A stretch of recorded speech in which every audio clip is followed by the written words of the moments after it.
Hey, salut! Oh! Ah, là, ça va aller mieux. Les problèmes de son.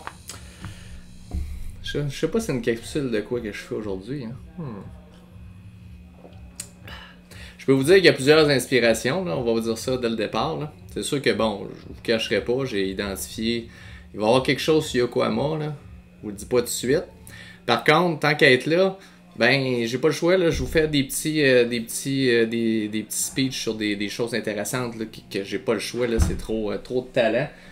Des tableaux de ma mère, puis il va en avoir de plus en plus. Je veux même en avoir là, ici une quantité sur place. Si jamais il y a quelqu'un qui a de l'intérêt, là, elle fait des beaux tableaux souvent sur d'autres sujets, mais étant donné que c'est un garage, ben, vous comprendrez qu'elle fait exprès pour me faire un petit quelque chose de temps en temps qui est en lien direct avec l'automobile. La tasse, ben, il y a l'inspiration Yokohama parce que je vais en parler, mais en même temps, je voulais donner un côté cool.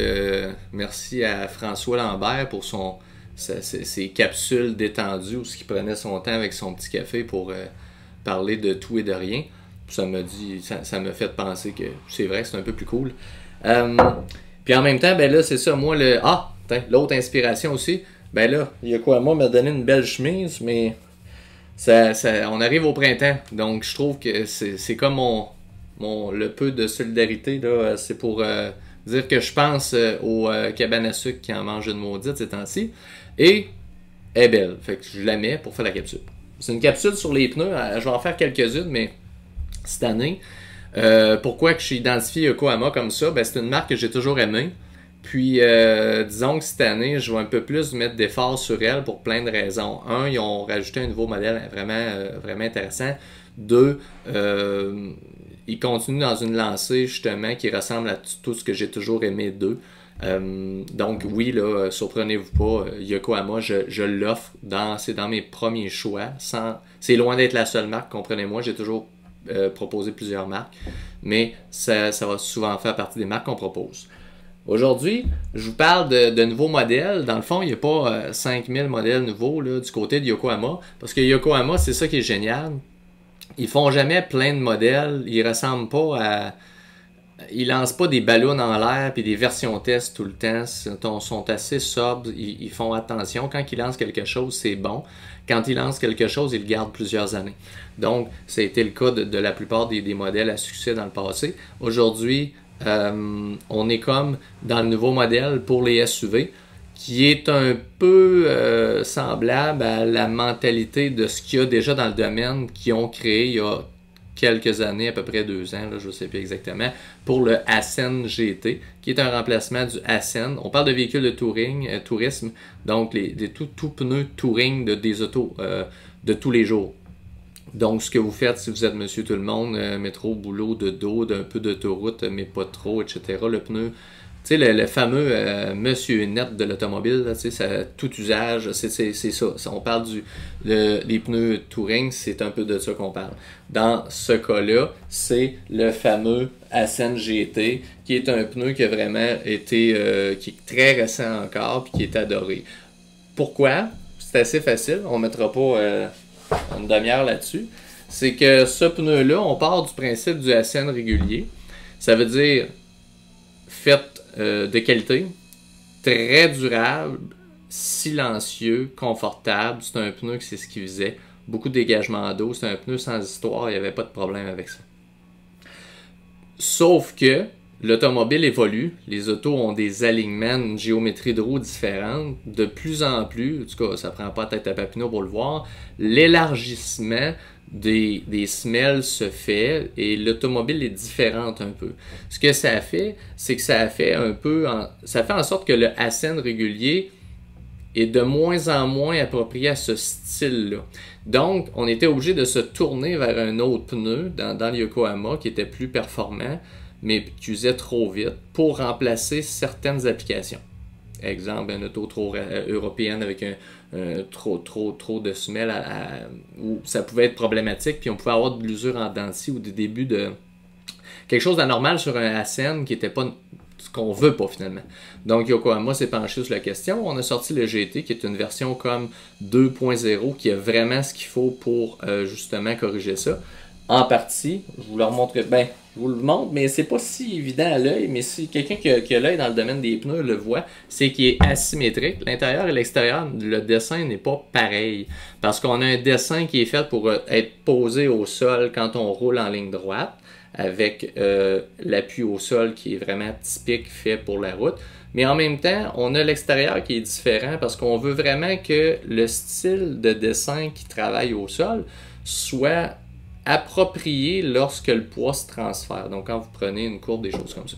C'est que ça fait un pneu qui va résister à l'usure de, justement, la façon qu'on conduit quand on a une semelle un peu plus large. Les voitures d'aujourd'hui, c'est différent. Ce pneu-là, c'est une mise à jour pour accompagner les véhicules avec lesquels vous roulez aujourd'hui. Mais c'est même pas ça pour laquelle, c'est même pas le but de la chronique, la petite capsule Café Yokohama. C'est le fameux modèle, attends, on va tasser le problème de micro, le fameux CVG058. C'est quoi la différence, le CVG058? C'est tout simplement qu'il remplace l'autre Geolandar, celui qui était avant pour le SUV. On pourrait dire qu'il manquait un peu de oomph. Il était un peu banal. Il y avait toutes les qualités qu'on voulait de base, donc durabilité, silence, tout ça. Mais bon, esthétiquement, il en manquait un peu. Mais en même temps, il y avait plusieurs années de fait, donc oui, il y avait une satisfaction. Mais on était dû justement pour corriger certaines choses parce que, comme je vous dis, aujourd'hui, même affaire, les SUV se sont modifiés. La demande est pas pareille. Aujourd'hui, encore une fois, l'automobile a changé. Puis, celui-là, c'est comme une inspiration du même genre des mêmes. On voulait certains gains, un peu comme le Ascend GT.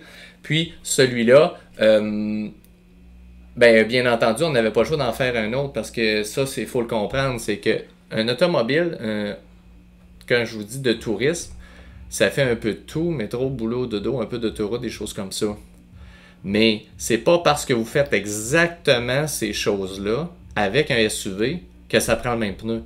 Parce que votre SUV est différent. Il est plus haut sur pattes, il y a des demandes différentes, il y a une charge plus importante, il est plus pesant un peu. Puis lui, au sol, ses dimensions sont complètement différentes. Puis souvent, on veut un flanc légèrement plus renforcé sans tomber dans les plis de camions légers, là, les light trucks, ces choses-là.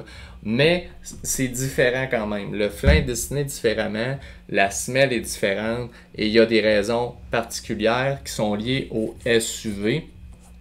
Puis de mémoire, là, justement, le fameux le CV, je pense, je suis même pas sûr, c'est pas grave, là, mais je pense que c'est pour crossover ou crossover puis VUS.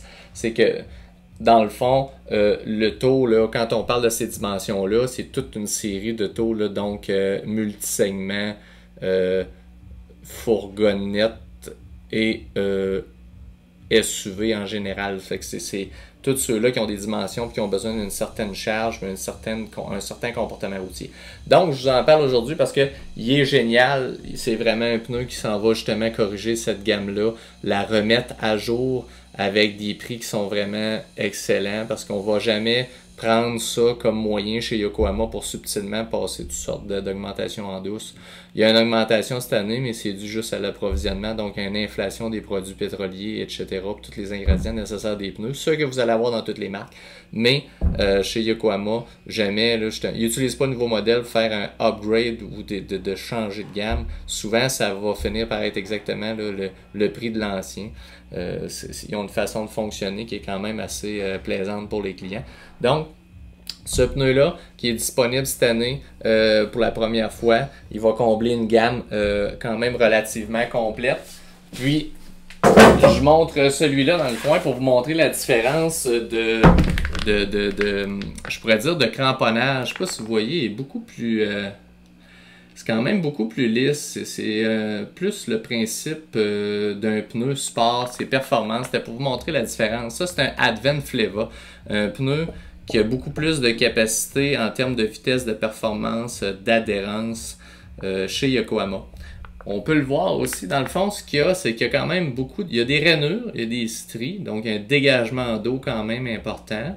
Par contre, le genre de pneu, si vous comparez avec les toutes saisons qu'on a à côté, quelqu'un qui a une sens d'observation peut voir que il n'y a pas les petites rainures qui ressemblent, les lamelles, je veux dire, là, les petites lamelles qui font en sorte qu'on est un entre-deux entre le pneu d'été et le pneu d'hiver.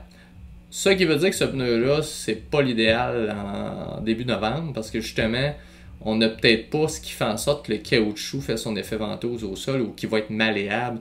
Il est moins malléable. On n'a pas le choix parce que, veut pas le pneu performance, faut pas que le caoutchouc se défasse quand il y a un gros travail sur surface extrêmement chaude. Vous savez, l'été, l'asphalte et le travail du pneu, les deux ensemble, c'est incroyable, la montée de chaleur qui peut se faire.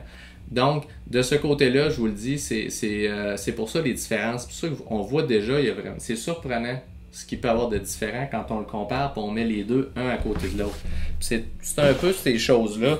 Puis pourquoi ça vous prend quelqu'un pour vous conseiller dans le domaine des pneus? Regardez, les deux peuvent avoir la même disponibilité pour la même grandeur, la même voiture. Pourtant, complètement différent. Il y en a un qui a des lamelles de plus. Il n'y a pas juste des rainures et des stries. On a un ajout de petites fentes qui font en sorte que le pneu va travailler différemment. Sauf que dans un cas, si on met ça sur une auto trop performante, on pourrait désagréger le pneu. Dans l'autre cas, on le veut parce que ça fait en sorte que le pneu est plus polyvalent, puis il fait en sorte qu'on se débrouille mieux froid au printemps, puis froid à l'automne tard. C'est un pneu qui est plus adapté. C'est des choses comme ça qui sont intéressantes. Sachez que dans l'automobile, des cas comme ça, il y a une partie que c'est votre choix à vous. Puis, il y a une partie que c'est aussi le choix de l'auto. Il faut se plier aux exigences de votre voiture qui est sortie avec certaines spécifications. Ça fait partie des choses, là. Je veux dire, que ce soit, il n'y a pas juste la dimension. Dans une porte d'auto, exemple, vous avez les spécifications demandées qui incluent code de vitesse et code de charge. Ça, vous n'avez pas le choix. Il faut les suivre, surtout en été. Donc, si votre voiture a besoin d'une cote de vitesse Y, on ne peut pas descendre là, pour des raisons d'économie. Vous devez viser à maintenir le minimum de ce que l'auto demande. Sinon, vous allez avoir des pertes de comportement routier, des changements majeurs de tenue de route, puis pire encore, ça pourrait être dangereux. Il faut respecter les demandes de l'auto, même si la facture est plus élevée. D'ailleurs, c'est la raison pour laquelle, si vous êtes moins en moyen, de ne pas aller vers les autos trop luxe, trop performantes, parce que justement, les demandes au niveau des pneus sont incroyablement élevées. Fait que c'est tout pour mes nouveaux modèles. Quand je dis nouveau modèle, il n'y avait pas 50, vous avez vu. Là. Mais je voulais parler du nouveau là, dans le Yokohama parce que justement, le côté SUV, on va en vendre comme des pains chauds. Puis, c'est ce qui fait en sorte que ça va être un beau printemps. Regardez, avec une chemise comme ça, c'est pas un beau printemps, ça? Allez, on se voit bientôt. Faut que j'aille travailler.